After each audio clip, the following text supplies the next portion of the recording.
네, 오늘 드릴 영분별 말씀은요, 특별히 영분별이라고 하기보다는 고린도전서 14장, 다른 말로 하면은 이제 방언장이라고 하죠. 방언장을 주석책을 가지고 주석책마다 이 방언장을 어떻게 해석하고 있는가를 한번 계속해서 주석책들을 가지고 주석책 강의를 한번 해봐야 되겠습니다. 왜냐면은 성경 말씀을 따라야 된다고 얘기하면서도 실질적으로 성경을 따르지 않고 사람의 계명을 만들어서 전하는 경우가 너무 많기 때문에 정말 고린도전서 14장 방언장은 무엇을 말하고 있는가를 주석마다 객관적으로 어느 편에도 치우치지 않고 객관적으로 해석한 거를 주석한 거를 한번 제가 공부해서 오늘부터 시리즈로 말씀드려 보고자 합니다. 잠깐 기도하시겠습니다.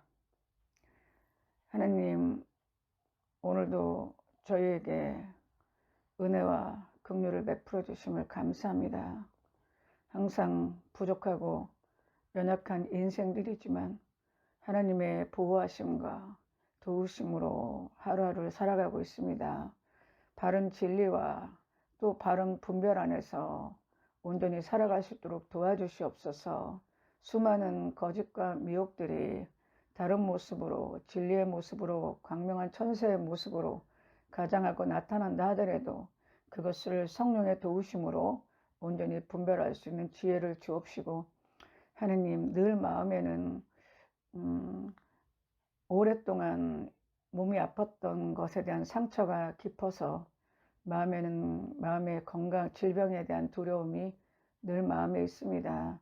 하나님 긍휼 베풀어 주셔서 이 모든 얽매임에서도 벗어나고 자유케 되어 좀 더 하나님의 일을 더 기쁘게 매진할 수 있도록 도와주시기를 이 시간 간절히 기도드립니다. 앞으로 고린도전서 14장, 즉 문제가 되는 것들마다 성경의 주석을 통해서 정통적으로 해석하는 길을 모색할 수 있도록 인도해 주심을 감사합니다. 지혜를 주시고 지치지 않도록 도와주시옵소서. 예수님의 이름으로 기도드렸사옵나이다. 아멘. 아주 객관적인 시각으로 그 주석이 말하는 것을 저의 생각을 가감하지 않고 객관적으로 말씀드릴게요. 다만 딱 한 군데서만 제가 이거는 나도 이거 무슨 뜻이죠? 하고 제 생각을 가감하겠습니다. 네. 고린도 지역은요, 그 뿔이라는 뜻으로요, 그 펠로폰네소스 반도에 위치한 아가야 주의 수도였답니다. 그리고 항구 도시였죠. 근데 이 항구 도시가 그냥 항구가 하나만 있었던 게 아니라 그 반도 끝에 이쪽과 저쪽 끝에 항구가 두 개나 있었던 그런 항구 도시였어요. 그래서 지중해 연안 국가들의 해상 교통과 무역의 중심지였고, 또 안전한 그 항해를 기원하는 각 나라와 민족들의 우상들이 총집결한 그 우상의 도시였기도 했답니다. 그 고린도가 한참 번성할 때는요, 2만 명을 동시에 수용할 수 있는 야외 극장도 있었고, 또 고대 운동 경기도 치러졌다고 합니다. 그리고 고린도 지역에는요, 1000명 정도의 그 신전의 여사제들, 좋게 말하면 여사제고 이제 다르게 말하면 성창이죠. 성창을 거느리고 있던 그 사랑의 여신 아프로디테의 신전이 있어 온갖 음행이 자행되기도 했답니다. 그 고린도 지역의 우상 숭배는요, 오늘날을 사는 현대인들에게까지도 회자될 정도로 유명했는데요. 그 고린도가 그 지중해 연안의 대표적인 항구였기 때문에 그 지중해 연안을 항해했던 헬라 사람, 또 이집트 사람, 시리아 사람, 가나안 사람, 아시아 출신들의 그 선원들이 모두 체류했던 항구 도시였기 때문에 인종 정치장을 방불케 했고요. 그네들이 안전을 위해서 자기가 믿는 신과 신을 향한 그 종교 의식들을 가져왔기 때문에 고린도 지역은 종교의 만신전이었다라고도 합니다. 그래서 이곳에는요, 그 신들을 위한 그 신전이 많이 있었기 때문에 도시 도처에 신들의 신전이 있었다고 합니다. 그 이집트 사람들이 세운 이시스와 세라피스 신전이 있었다고 그러고요. 에베소를 대표하는 아데미스 신전이 있었다고 그러고, 스로보니게 사람이 세운 아스타로 신전이 있었다고 그러고요. 보르기아 사람들이 세운 마그나마터 신전이 있었다고 합니다. 그리고 또 가장 유명한 것은 고린도 광장 남쪽에 그 풍요의 여신인 데메트 신전이 있었다라고요. 고린도 해협 북동쪽에 그 바다의 신 포세이돈의 그 신전이 있었고, 고린도 광장 북서쪽에 아폴로 신전, 태양신이죠. 아폴로 신전이 있었다는데요. 가장 대표적인 것은 고린도 광장 남쪽에 있는 아크로 고린도 언덕에 우뚝 솟은 아프로디테 신전이었다고 합니다. 이 신전에는요, 천여 명의 여사제들이 있었는데 제사의식, 그러니까 성창이죠. 제사의식의 일환으로 온갖 음란한 행위를 자행했다고 합니다. 그렇기 때문에 이렇게 음행과 우상숭배, 그리고 그 상업 도시였기 때문에 인간의 세속적 욕망이 넘쳐나는 그곳이었기 때문에 고린도 교회 역시 그런 그 지역의 그 지역상, 사회상의 영향을 받지 않을 수는 없었다고 합니다. 더더구나요, 이 아프로디테 신전은요, 이 아프로디테가 말해주는 것처럼 사랑과 미의 여신으로서 성의 여신이었기 때문에 그 신전의 여사제들이요, 아주 음란한 종교 의식을 집전함에 따라 무화경의 광란 속에 빠져들어가는 것다는 거죠. 이렇게 무화경의 광란이라는 것은 무슨 얘기냐면 신과 신접하기 위해서 엑스타시 상태로 자기를 몰아넣는 거예요. 의식이 아예 없어지는 것. 그러다 보니까요, 이 광란에 빠진 이 여사제들이 사람들이 알아듣지 못하는 방언을 말하기도 했다는 거예요. 근데 이렇게 사람들이 알아듣지 못하는 무화경의 언어, 신접을 해서 떠드는 무화경의 언어인 이런 류의 방언들은 그리스 로마 시대에는 매우 흔했다는 거죠. 그리고 그 시대에는요, 그 고린도시를 할부했던 남창들도 엄청 많았나 봐요. 남자창기 아시죠? 이들 역시 성전에서 여자들과 다산의식을 행한 거죠. 그래서 바울은 고린도전서 14장 11절에 만일 남자에게 긴 머리가 있으면 자기에게 부끄러움이 되는 것을 본성이 너희에게 가르치지 아니하느냐? 이게 얘기한 게 고린도시를 할부했던 그 남창을 겨냥했던 얘기라는 겁니다. 이와 같이 고린도 이 지역은요, 어쨌든 많은 우상의 신들이 있었고 우상을 섬기는 만신연이었고 종교 신전도 많고 거기에는 수많은 종교 의식이 행했기 때문에 거기에는 고대로부터 내려왔던 수많은 이방 종교에 알아들을 수 없는 방언이 창궐하는 곳이기도 했다는 것입니다. 이 교의 방언은 광란의 상태에서 알아듣지 못하는 주문 또는 지절거림과 같은 것이라는 거죠. 그래서 사람들은요, 고린디아 조마이, 고린도인처럼 되다, 고린도 방식으로 산다는 것은 그 성적으로 타락하고 부도덕하게 사는 것을 가리킨다는 말이고요. 고린도 사람이라는 것은 그냥 사치하고 방탕한 사람을 쓰는 관용구가 됐다고 합니다. 이제 그래서 그랬다는 거죠. 그런데 이제 이곳에 사도 바울이 이제 2차 선교 여행을 시작하면서 빌립보로 갔다가 데살로니가로 갔다가 베레아로 갔다가 아덴을 거쳐 고린도에 도착합니다. 그래가지고요, 거기에서 본도 출신인 천막 제조업자인 아글라와 브리스길라 부부와 만나갖고 고린도에서 복음 사역을 시작하고요. 마침 그 마게도니아에서 온 그 실라와 디모데와 합류해서요, 그 고린도 회당장 그리스도보가 회심함으로 말미암아 이 사역이, 그러니까 그 고린도의 사역이 굉장히 융성하기 시작합니다. 그래서 사도 바울은요, 18개월을 고린도에 체류하면서 사역을 하기 시작했다는 겁니다. 그런데 이제 사도 바울이 떠난 후에 이 고린도 교회의 모습은 어땠냐?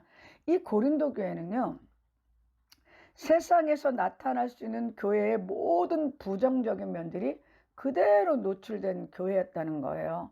예수 그리스도를 믿고 복음으로 거듭난 성도들이 모였던 교회라고 함에도 불구하고 온갖 나약함과 부족함, 그리고 음란과 부도덕이 노출되고 이방인들의 조롱거리가 되기도 했고, 교회라고 하기에는 민망한 모습들이 여기저기에서 드러나고 있었다는 거죠.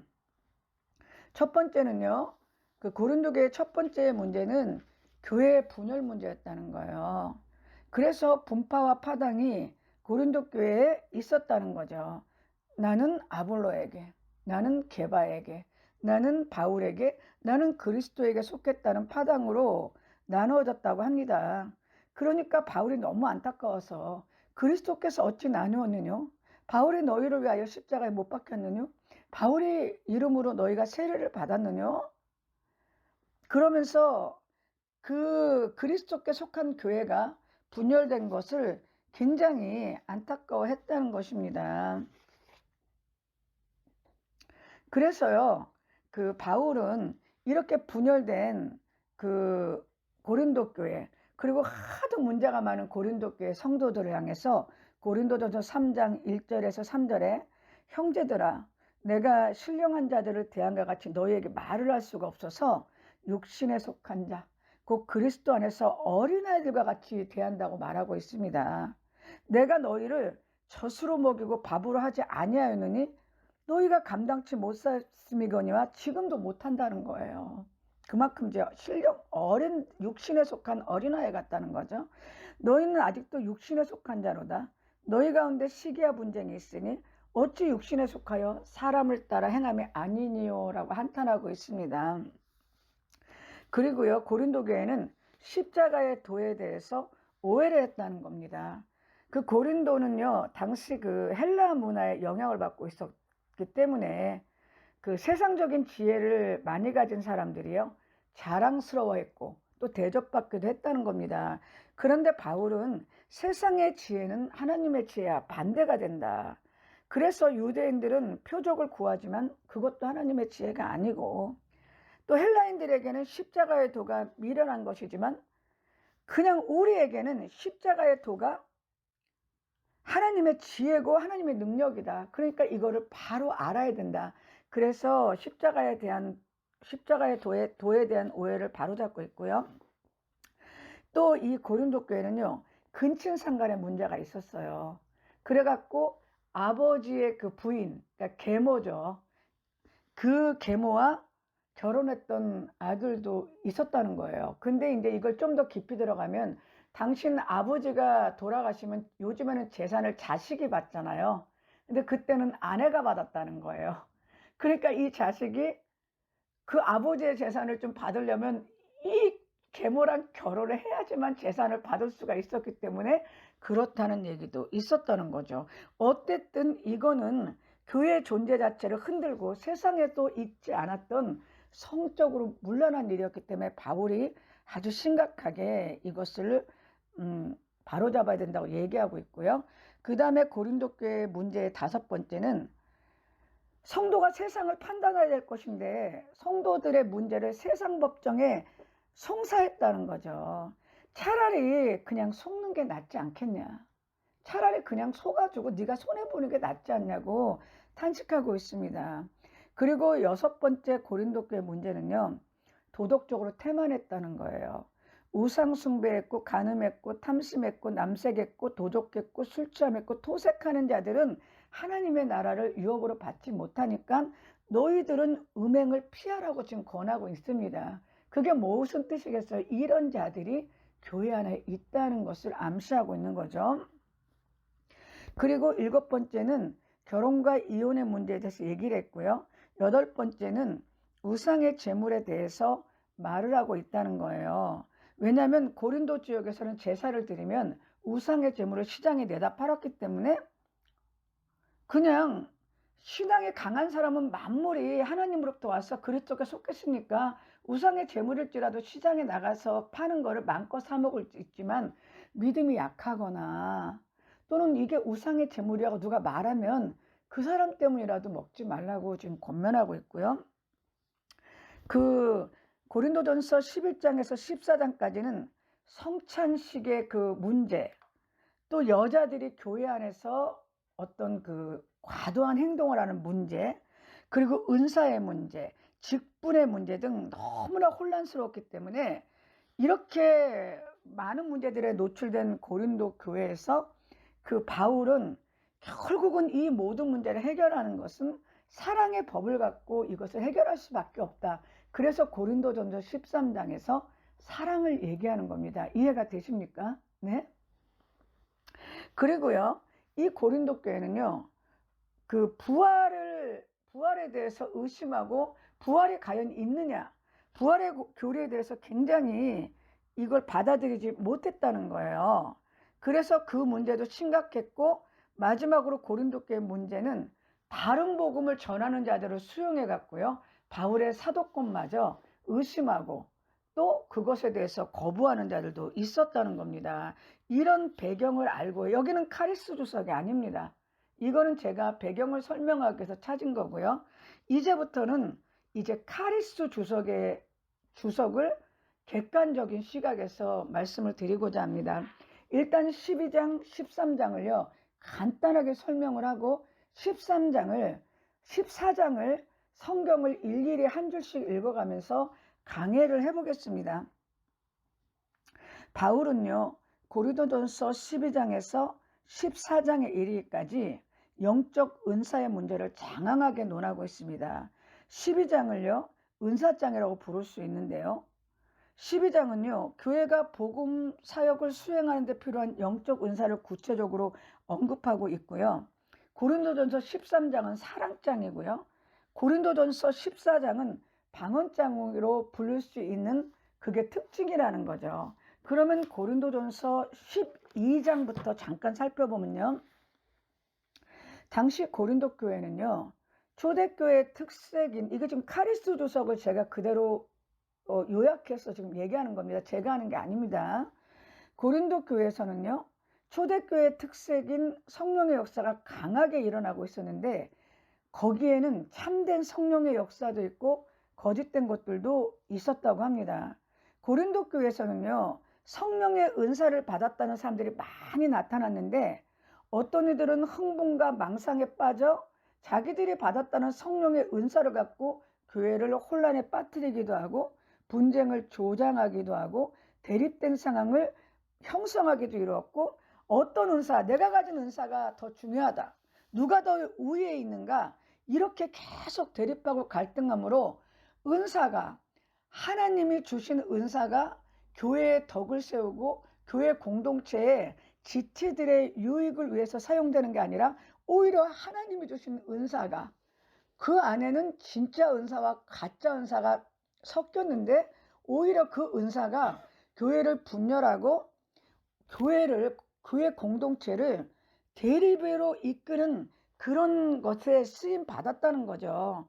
따라서 바울은 고린도전서 12장을 통해 은사의 참된 본질이 무엇인가, 그래서 그 다양한 은사의 궁극적인 기원은 성령이다, 그리고 은사의 활용은 교회의 덕을 위한 사랑의 동기에서 쓰여져야 된다는 걸 설파합니다.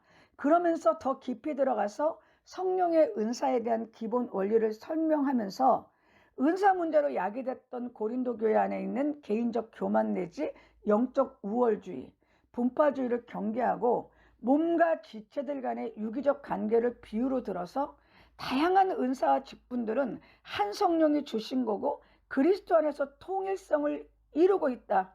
그리고 이것의 성령이 주신 목적은 교회의 덕을 세우는 사랑의 공동체로서 교회를 세우기 위함이라는 것을 고린도전서 12장 은사장에서는 분명히 말하고 있다는 것입니다. 이해가 되셔요? 따라서 그 모든 은사들은 성령으로부터 나오는 것이고 가치가 있지만은 그 공동체에 끼치는 유익이 가장 중요하기 때문에 너희들은 더 큰 은사를 사모해라.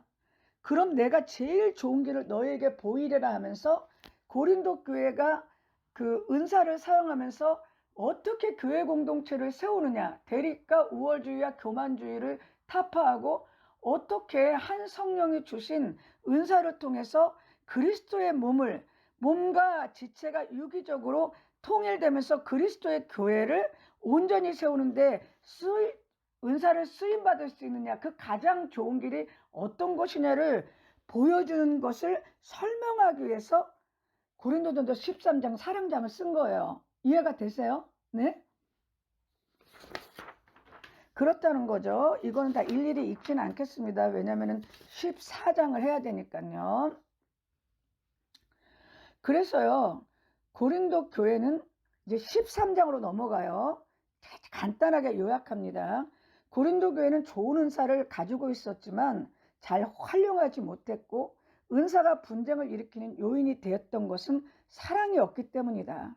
그래서 예언이나 방언, 지식의 은사는 언젠가는 사라지지만 사랑은 결단코 폐지되거나 정지되지 않는다. 믿음, 소망, 사랑은 성도에게 영원히 지속된다. 영원히 지속되지만 그 중에 그래도 사랑이 제일이다. 왜?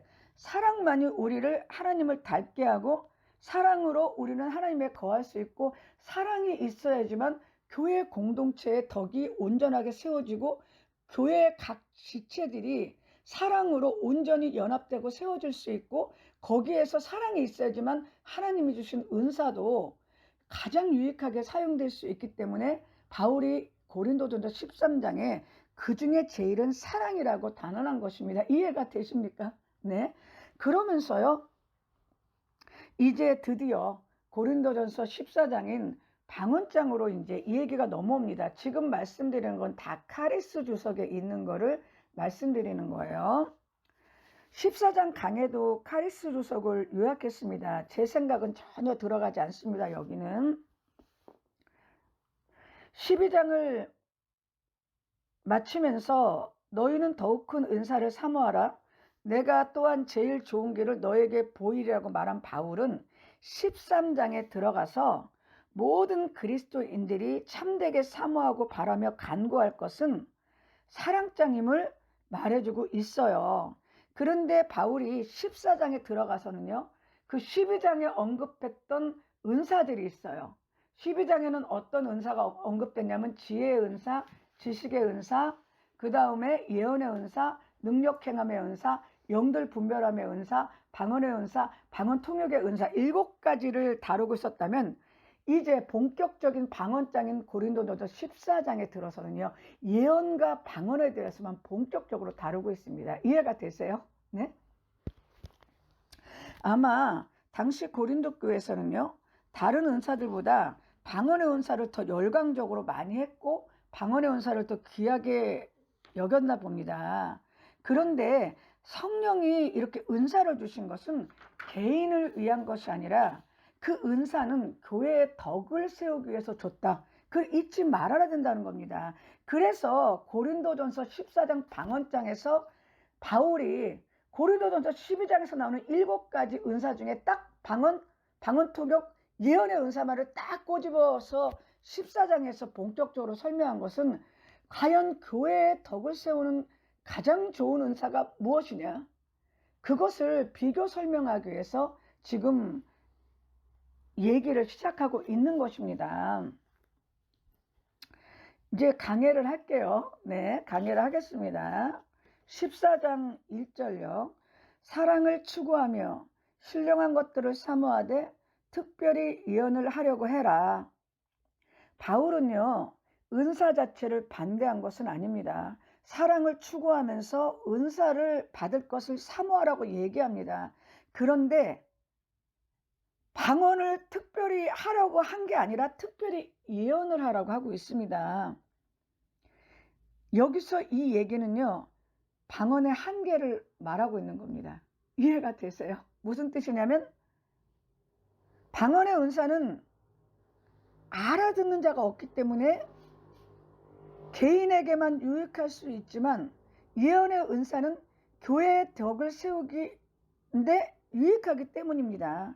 예언은 하나님께 말을 하는 것이 아니라 하나님의 말을 사람에게 전하기 때문에 권면할 수 있고 위로할 수 있고 그 사람을 세울 수 있지만, 그리고 하나님의 영적 계시를 사람들에게 가르쳐 주어서 그네들의 신앙에 유익을 주고 교회 공동체의 덕을 세울 수 있기 때문에 특별히 예언하라고 하는 것입니다. 이거는 역설적으로 방언의 한계, 자기도 알아듣지 못하고 사람도 알아듣지 못하고 오직 하나님으로 영으로 비밀을 말한다는 방언의 한계를 암시적으로 지적하고 있는 거죠. 이해가 되세요?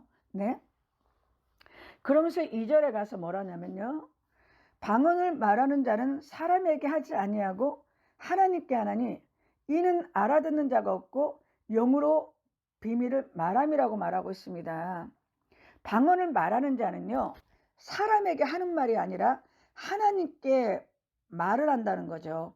그래서 자기도 모르고 아무도 들을 수가 없다는 거예요.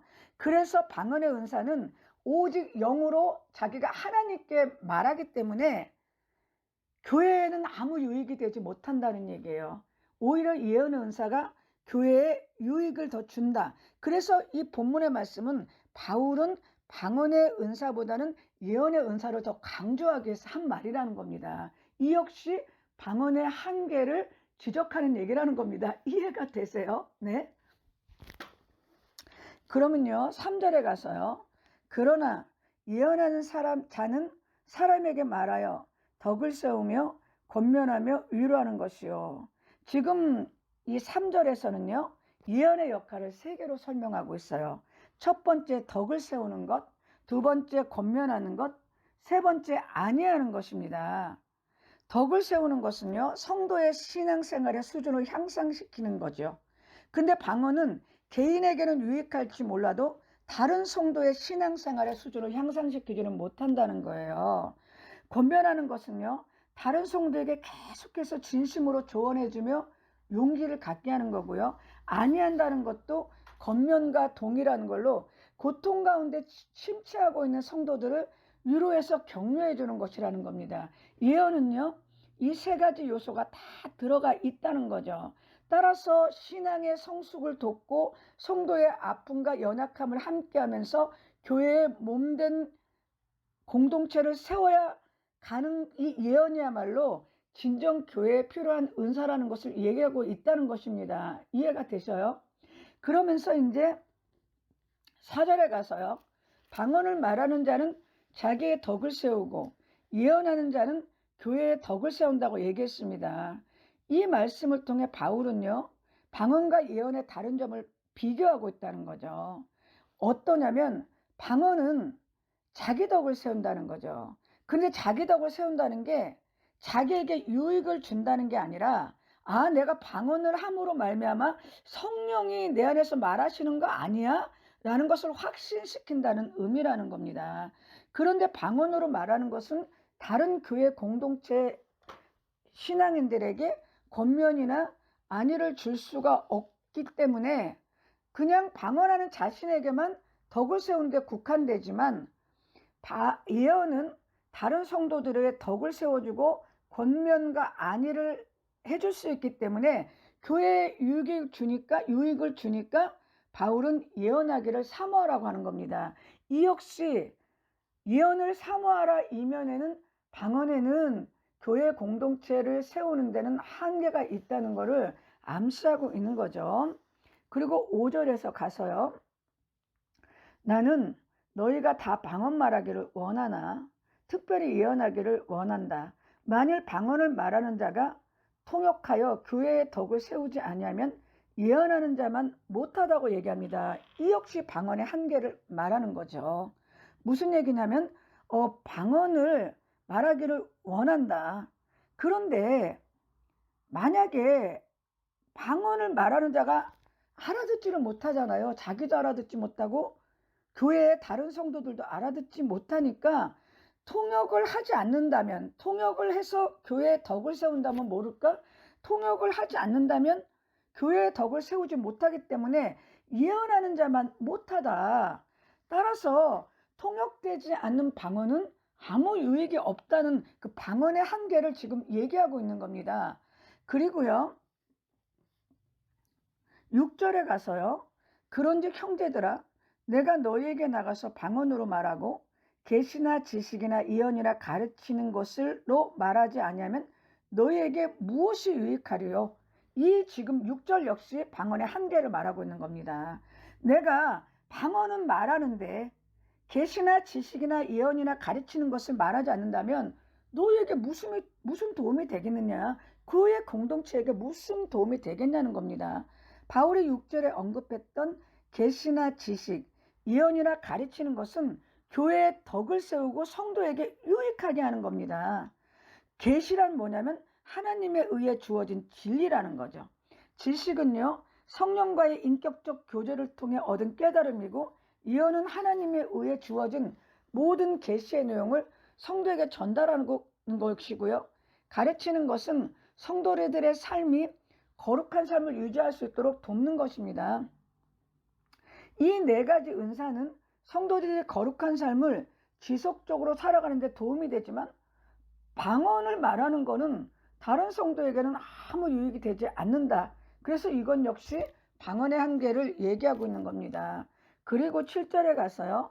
혹 피리나 검은과 같은 생명이 없는 것이 소리를 낼 때 그 음의 분별을 나타내지 아니하면 피리 부는 것인지 검은 것 하는 것인지 어찌 알게 되겠느냐. 생명이 없는 악기라도 소리로서 구분하지 않으면 누가 도대체 피리를 불었는지 누가 검은 거를 탔는지 알지 못한다는 겁니다. 소리가 분별되지 않으면 한낱 시끄러운 소음에 불과하다는 거예요.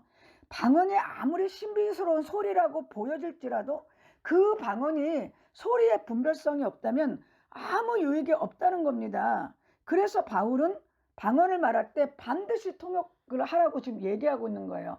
이 역시 통역되지 않은 방언의 한계를 지적하고 있는 것입니다. 그리고 8절에요.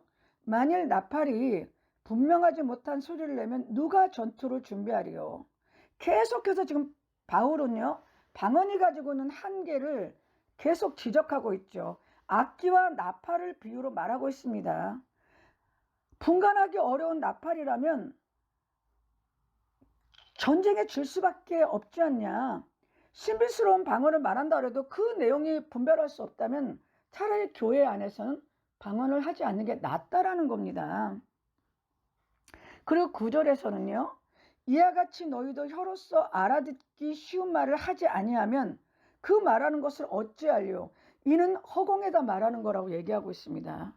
방언을 통해 분명히 말해주지 않으면 어떻게 알겠느냐. 그거는 허공을 치는 소리와 같은 거란 얘기입니다. 방언을 말하는 자가 자기 언어의 기능인 혀를 가지고 사람들이 알아들을 수 없는 말을 한다면 그거는 불필요한 것이며 쓸모없는 것이며 듣는 자들의 마음이나 생각에 아무런 감동이나 유익을 주지 못한다는 거예요. 이건 역시 방언이 갖고 있는 한계를 지적하고 있다는 겁니다. 그리고요. 어디야 여기. 잠깐만요. 10절. 이같이 세상에 소리의 종류가 많으나 뜻없는 소리는 없나니. 즉 세상에는 뜻없는 소리가 하나도 없다는 거예요. 악기들도 자기의 소리를 내고 인간이 사용하는 언어도 다 뜻이 있다는 거죠. 그런데 방언은 도무지 못 알아듣는다는 거예요. 뜻없는 소리는 없는데 세상에는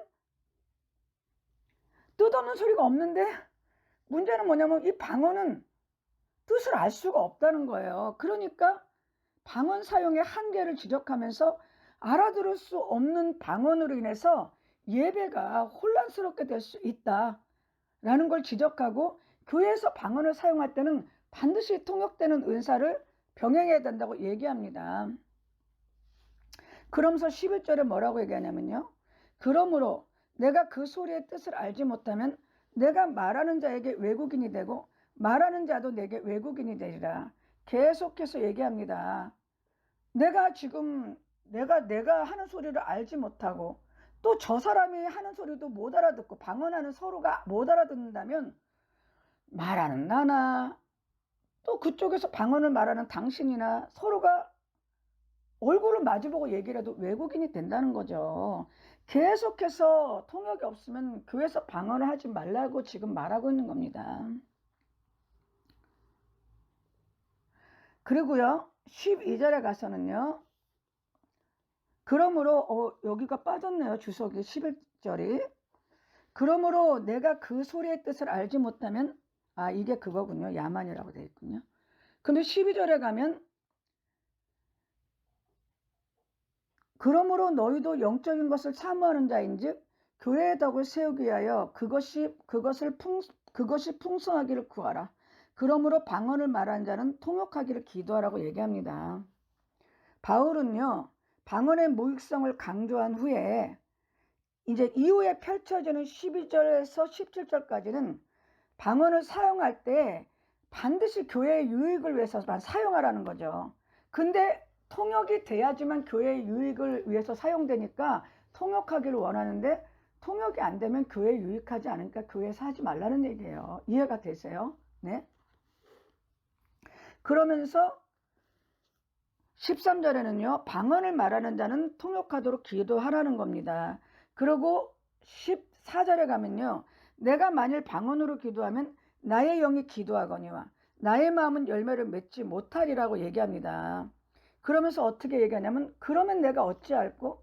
내가 영으로 기도하고 또 마음으로 기도하고 내가 영으로 찬송하고 또 마음으로 찬송하리라고 얘기합니다. 무슨 얘기냐면 방언을 듣는 자에게 아무런 사고의 전달을 못한다는 거예요. 그래서 상대방에게 지적 능력, 인격적 성숙, 성경에 대한 이해, 진보, 그리고 성경에 대한 이해의 진보나 성장이 도저히 할 수가 없다는 거예요. 방언으로는. 왜냐하면 방언을 듣는 자에게 어떠한 것도 전달하지 못하기 때문입니다. 그래서 통역의 은사를 가질 것을 얘기하고 있으면서 방언으로만 기도할 게 아니라 마음으로 기도하라는 거죠. 방언은 하나님과의 영적 관계를 맺는 그렇게 영으로만 하는 그런 기도를만 하지 말고 정말 자기가 마음이 함께 병행되었을 때 교회 예배에 유익하다는 거죠. 그래서 바울은 영으로만 아니라 마음으로 기도하고 찬미하라고 지금 권하는 겁니다. 그러면서요. 16절에요. 그러지 아니하면 내가 영으로 축복할 때 알지 못하는 처지에 있는 자가 내게 무슨 말을 하였는지 알지 못하고 내 감사에 어찌 아멘하리요. 이게 방언의 한계를 지적하는 말이죠. 네가 영으로 축복하면 그 듣는 사람이 네가 영으로 예를 들어서 축복한다고 할 때 그 알아듣지 못한 사람이 너의 그 감사라는 표현에 어떻게 아멘을 하겠느냐. 내가 무엇을 하는지 알지 못한다는 겁니다. 근데 문제는 뭐냐면 여기서의 이 방언이 이제부터 이거 내 생각입니다. 내가 영으로 축복할 때 알지 못하는 처지에 있는 자가 내가 무슨 말인지 알지 못하고 내 감사였지 아멘하려 할 때 이게 방언 기도인지 그냥 방언의 말을 했는지 이게 좀 분간이 안 돼요. 제 생각은. 일단 그렇다고 치고요. 17절에 너는 감사를 잘하였으나 그러나 다른 사람은 덕세움을 받지 못하리라. 방언의 은사를 가진 사람이 방언으로 하나님께 감사할 수 있겠지만은 방언을 이해하지 못하는 사람들은 아무런 유익을 얻지 못한다는 겁니다. 바울은 계속해서 지금 고린도전서 14장이 시작된 이후로 계속해서 바울의 한계를 얘기하고 있다는 겁니다.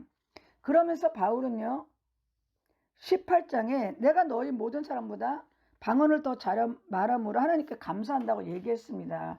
근데 바울은요 이건 내 생각이에요. 여기는 방언을 더 말한다고 했지 방언 기도를 한다고 한 건 아니거든요. 그러니까 굉장히 여기서는 좀 헷갈립니다. 그렇다는 거죠. 그리고 19절에서는요. 그러나 교회에서 내가 남을 가르치기 위하여 깨달은 마음으로 5마디 말을 하는 것이 1만 마디 방언으로 말하는 것보다 낫다고 얘기합니다. 교회 안에서 사람들이 전혀 알아들을 수 없는 방언을 수만 마디 하는 것보다 인간이 알아들을 수 있는 짧은 5마디가 성도들의 신앙에 더 유익하다는 거죠.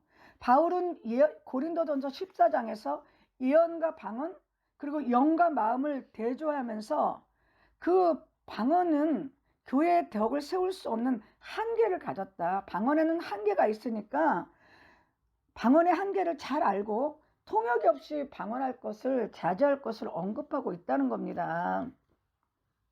그러면서요. 20절에요.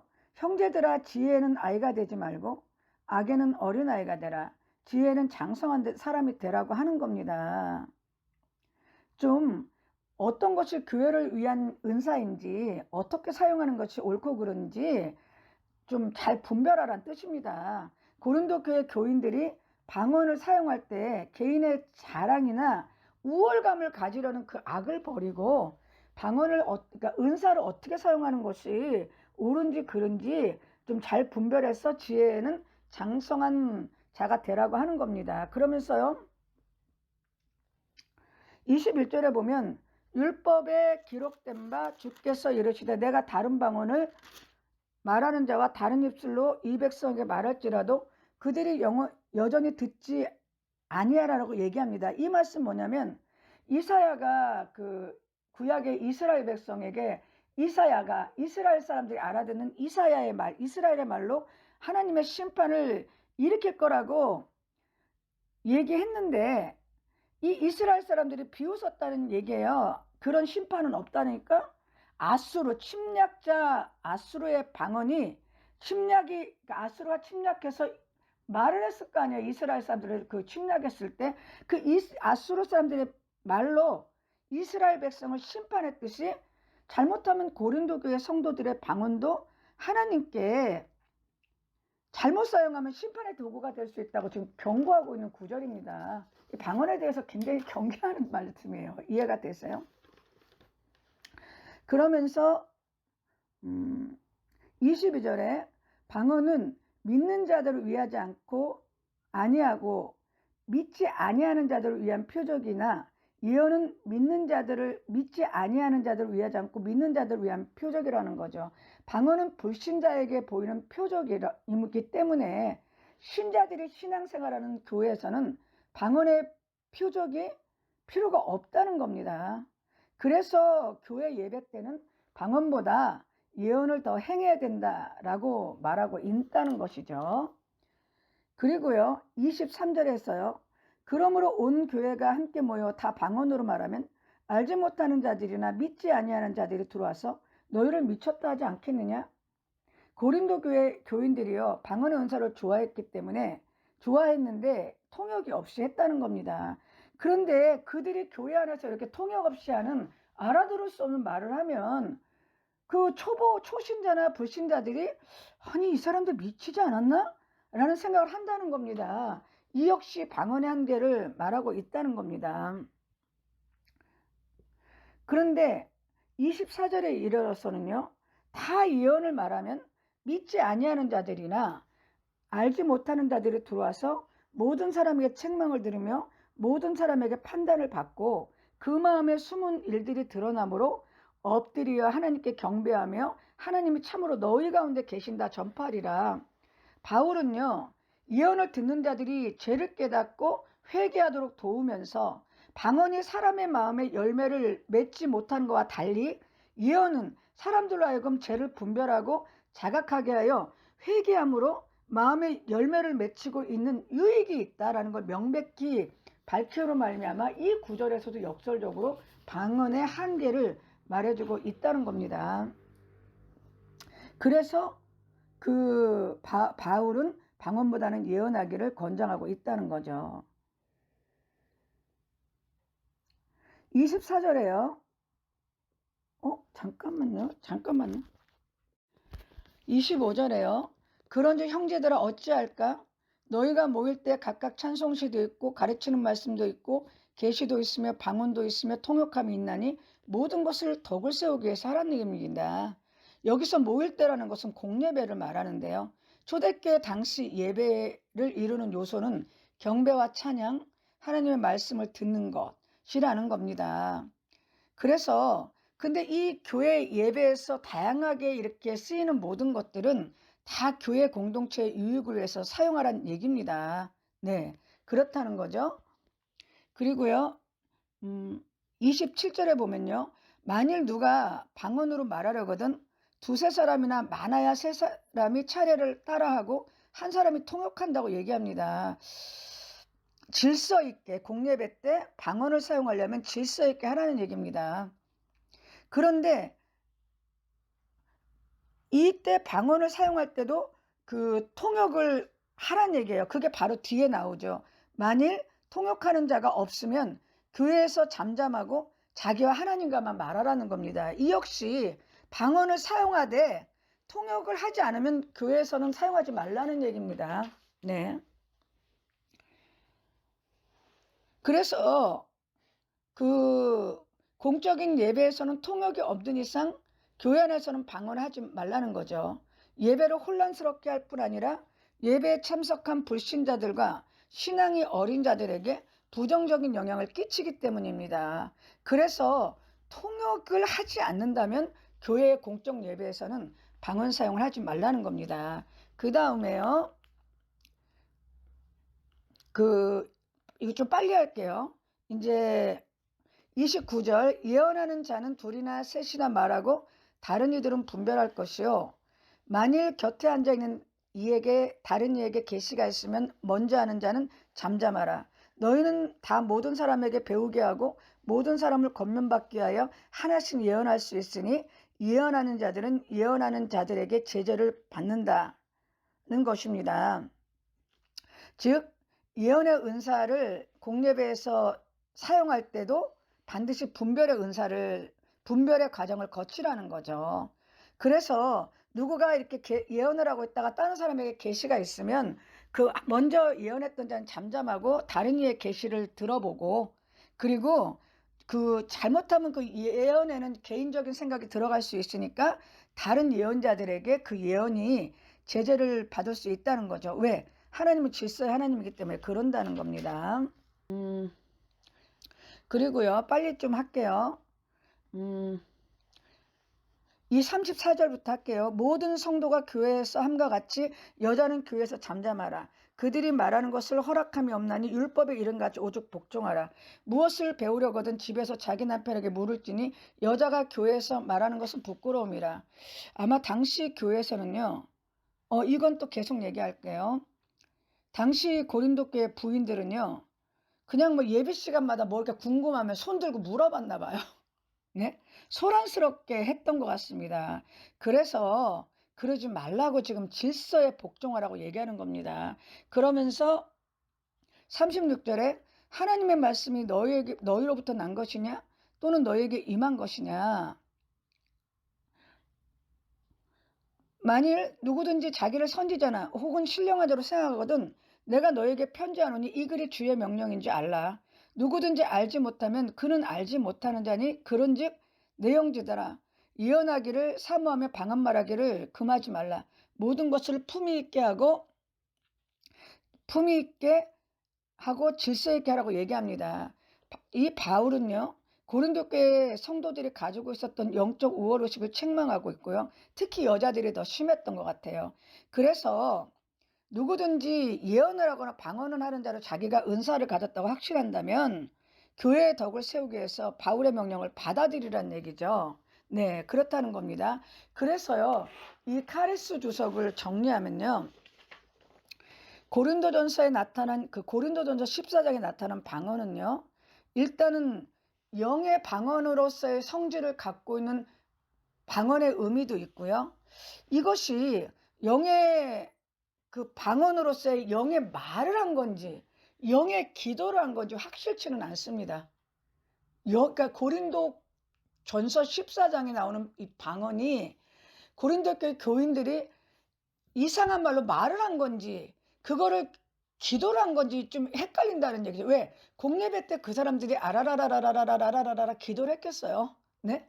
확실하지는 않지만 어쨌든 고린도전서에 나오는 그 방언에는 영의 방언과 사람의 실제적인 그 외국어, 왜냐하면 그 고린도 교회들은 여러 외국인들이 들어와서 신앙생활을 했을 거예요. 그렇죠. 혼재되어 있다는 것을 알 수 있다는 거죠. 그런데 고린도전서에 나오는 방언의 성격이 어떠하든지 바울이 고린도전서 14장에서 방언에 대해서 말하려는 핵심은요. 방언의 한계를 얘기하는 겁니다. 즉 사람과 소통이 되지 않은 방언은 교회 공동체에도 무익하고 다른 성도들에게도 무익하고, 방언에 대해서 무익함으로, 그러니까 다시 말하면 사람과 소통되지 않은 방언은 교회 공동체에도 무익하고 다른 성도들에게도 무익하기 때문에 방언이 통역되지 않으면 교회에서는 하지 말고 말아라. 차라리 예언의 은사가 교회 공동체로 해서 더 유익하니까 예언을 힘쓰라고 얘기하는 것, 그리고 그 말을 지키라고 얘기하는 것이 지금 카리스 주석이 해석한 고린도전서 14장의 방언장에 대한 해석입니다. 네, 이해가 되세요? 여기까지 하겠습니다. 왜냐면 내 생각을 첨가 안 할 거니까요. 네, 여기까지 하겠습니다. 좀 이해가 되셨습니까? 네, 여기까지 하겠습니다. 네.